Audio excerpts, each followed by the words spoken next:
Welcome to the Make Money course online, a course with 8 modules where you will learn the foundation of making money online. Let's get started. In this module, you will learn how to win the money game before you even start, how to wire your mind to make money the fastest and most practical and relevant way possible for you, why our minds are not programmed to understand money and what we have to do about it, and how to think like a rich person to attract wealth without any internal conflict about money like many of us have. Before we get into the core of this training, I have a few questions for you that will help you get deep insight into your thoughts about money that we're going to change right here, right now throughout this course. Before we start, I want you to answer this question. How does someone go about making money? Go ahead and pause this video and jot down your answer. Go. How does someone go about making money? Alright, great. Now I have another important question for you. Oftentimes we're ruled by internal beliefs we have about things that we don't even know we have. So it's important for us to understand what's happening on the inside as much as what's happening on the outside. So I want you right now to make a quick list. Tell me, what do you believe about money and the money-making process? It's important that we do this. Just go ahead and make a quick list. Just tell me, what do you think and what do you feel about money? Go. All right, great. Now, I want you to put both of these answers aside because we're going to use your answers in just a few minutes. But before that, let's get to this really important introduction. Imagine making a new friend. We'll give him a name, Bob. Let's say Bob asks you every other day to borrow something you use frequently. Say your shoes if you're a woman, they're constantly want to borrow your shoes, and video games if you're a guy. Always want to borrow your video games. He's a new friend, and while you don't want to say no, but after a few weeks, it starts to get pretty annoying, especially because you really get nothing back for letting him borrow your stuff. You just don't have them anymore. You'd probably start ending that relationship if it kept on going that way, right? But let's say you've always wanted to learn how to play the guitar. You know guitar lessons cost like $80 a session. For example, it's too expensive for you right now. So Bob actually knows how to play, and he starts helping you by giving you some free one-on-one sessions. Simply because you guys are friends now, and he borrows a lot of stuff from you, so he wants to give back. Now, when Bob comes to borrow your stuff, will you be as upset? You probably won't be as upset because you know now that Bob is helping you with something you really want. Let me explain. We're going to get a little deep, so stay with me, and we're going to start getting to things that probably 90% of the people around us have never even heard of. Now, there was a time, not very long ago, where paper money never existed. We just didn't use it. What? So then what did we do? How could we have had no money? We traded things we own for things we wanted. It's called bartering, or more specifically, trading. Trading was the main economic activity years ago. You remember hearing in history class words like trade routes and spices in India that the British wanted, right? For example, when Europeans went into Africa decades ago, the Africans had a surplus of diamonds. They had so much, it just didn't mean as much to them, and they had no real use for them. Europeans, on the other hand, came in and traded guns for diamonds, gold, and ivory, and other natural resources which the Europeans used to produce other goods from. Whereas the Africans used the guns for protection from tribal wars and lack of security and the central government. As you can see, one group of people traded something they had for something else they wanted. That's the nature of the marketplace. You see, before paper money, every person and every nation had something that was really valuable to them. It was the most important thing in the country, whether it was gold, sugar, or anything else. It becomes common then that this is the thing that brings us the most value. Then what happens is that it becomes the standard for value or currency. It becomes the symbol. For example, in prison, it's been said that cigarettes act like money, and for drug dealers, detergent. Why? because it's more valuable to them than money. They don't use money, right, in prison. And it's something everyone in the culture agrees on as being the basis of value for anything. Once it's agreed on, it becomes like a standard form of measurement. It's the standard of how we measure everything else. So everything else is measured on that standard. For example, if gold is the standard, the value of everything else could be measured as compared to the value that it has to gold. So how much gold is this thing really worth, right? Because gold is really the standard. And that's how we make the value. Before paper money was introduced, that's how nations traded and valued their commodities. They used these standards they had, the things that were the most valuable in their countries. Many nations agreed that gold would be the standard. This also made it easier to trade because now I no longer had to say, hey, can you give me this cow for this amount of sugar? Right? You can see how that's pretty hard. So, and at that time, it's really hard to value it. Like, how much cow will you give me for how much sugar? But once there's a standard, we can say, here's the gold. This is what it's worth. Take it and give me what I want. Okay?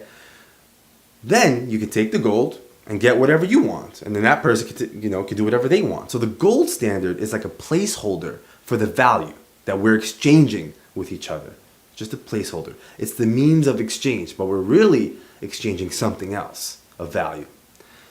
Then money was introduced to make trade even easier so that people wouldn't have to carry around gold and trade with it. In that case, the paper money itself, remember, doesn't have the value. It's just a representation of the gold that was stored somewhere on your behalf. So now you can just carry around little coins and paper money to exchange your value with. So the paper money was really just a representation, a promissory note of how much gold the government owed you. At one point, you could go into the bank with the money and get the gold you owned in exchange for that money. Can't do that really anymore. Then as this process got more and more abstract and paper money became so common, on June 5th, 1933, the President of the United States, Franklin D. Roosevelt, along with the Congress, signed a resolution that said you could no longer demand the gold for the paper money that you have. So everyone had to turn in all their gold they owned in exchange for paper money, for something like about $20 an ounce at the time. And the price of gold would stay at something like $35 an ounce. So they regulated the price of the gold. So essentially the paper money became the new standard, right? You had to trade it all in and keep paper money. Just a quick side note. What's really interesting about this whole thing is that gold as of 2013 is worth close to $2,000 per ounce. So you can see the dilemma in giving away something of real value in exchange for paper money, right? There's a little dilemma there. And then the bigger problem if you store your paper money like that forever, right? Because it's really just a means of exchange, not the value. Now let's get back. On August 15th, 1971, the former president, Richard Nixon, said the government would no longer take your dollars at a fixed rate. So gold became completely separate from paper money. So gold wasn't the standard anymore, and it could be traded however people valued it. And paper money truly became the new standard of the country. So gold and money became separate. Gold was gold and just paper money was just paper money, right? Obviously, this raises an interesting question. What is paper money then? What is paper money really worth now if it was only a means of exchange at one point and now it's no longer backed by anything of real value like gold? So what does this all have to do with a course about making money online? You see, most courses about making money and finances, they don't educate you about the truth behind economics and money, and that's really valuable. These courses sell you on how to do some scheme to make some quick money that never lasts. I want you to learn how to make money online for the rest of your life, regardless of the economy and your particular situation that you might be in. That's why this education is critical and essential. I believe that if you really understand some of the history of money that we just spoke about, you'll be able to make more money smarter and faster than other people. who don't understand and don't have this education. The takeaway here is that paper money itself is no longer backed by anything of real value. So we have to be smarter about how we save money, how we use money, and how we make money. Paper money and standards only exist to make trade of things of value, things of real value, easier between people. So we have to understand what people really value and what people really want beyond the money. In turn, you have to get clearer about what you really want behind the money also, right? Because it's not the paper money. Third, paper money is value in disguise. So you have to learn to provide the real value, right? Things people really want in order to make money. Fourth, what people value changes depending on the time period and depending on the location. For example, some tribes in Africa valued guns more than diamonds because they needed protection. Some cities in Europe valued ivory over the guns they had because they needed to produce goods with it and they already had a central government and some protection and some safety. You have to be aware of what people value around you at the current time, wherever you are. Fifth, it would be smart to create value for others. Take money in exchange and then invest that paper money back into other things that you value and things that other people value. So you're always a step ahead of the game. You're always holding on to true value. That's what real wealth is about, my friends. Now, this leads us to an important question you should answer right now. What do people around you value right now? What do people around you value? Consider all the new technology. Consider new ways of thinking as opposed to the past. What do people now value? Go ahead, make a list. Pause the video and go.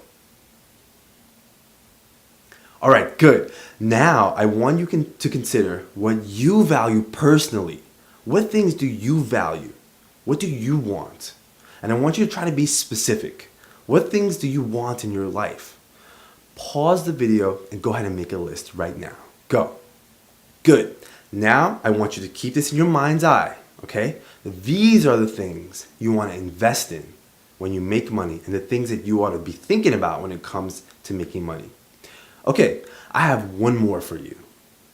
What is the true reason why you want to make money online? Why do you really want to make money? What's your motivation? Pause the video and jot this down right now. Go. All right, good. Now you'll probably see a connection between your answer here and the things that you really value also. I want you to keep these things in the forefront of your mind. Use this as your motivation over the paper money itself. With this essential foundation, let's dig in and discuss how to wire your mind to make money practically and the qualities and the mindsets you need to build in order to really make money online. I'll see you in the next video.